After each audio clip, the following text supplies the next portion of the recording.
حج میں محرم حج اور عمرے میں جو محرم کی پابندی لگائی جاتی ہے، اس کی کیا وجوہات ہیں نا؟ اصل میں حج سے کوئی محرم غیر محرم کا تعلق نہیں ہے۔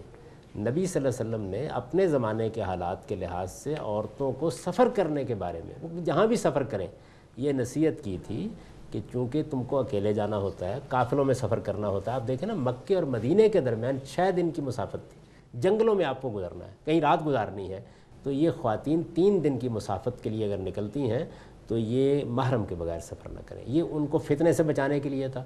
سفر بدل گئے، حالات بدل گئے، زمانہ بدل گیا، آپ اطمینان کے ساتھ جہاز میں جا رہی ہوتی ہیں، قافلوں میں جا رہی ہوتی ہیں، خواتین کے گروپ بن جاتے ہیں۔ اب اس پابندی کی کوئی ضرورت نہیں ہے، وقت کے ساتھ تبدیل ہو جانا چاہیے تھا، لیکن ہمارے ہاں لوگ اس طرح کی چیزوں کو ان کے مقصد کے لحاظ سے دیکھنے کے عادی نہیں ہیں، اس وجہ سے یہ مشکل پیدا کر دی گئی ہے۔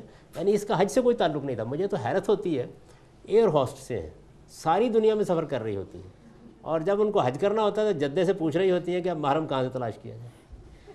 تو دین ایسی مزے کا خیز باتیں کرتا ہے۔ یعنی آپ کو دیکھنا صرف یہ ہے کہ آپ کے لیے کسی فتنے کا اندیشہ تو نہیں ہے، آپ پر کوئی تہمت لگنے کا اندیشہ تو نہیں ہے، حالات ایسے ہیں کہ جس میں اطمینان کے ساتھ آپ سفر کر سکتی ہیں۔ اگر یہ چیز موجود ہے تو پھر کوئی پابندی نہیں ہے۔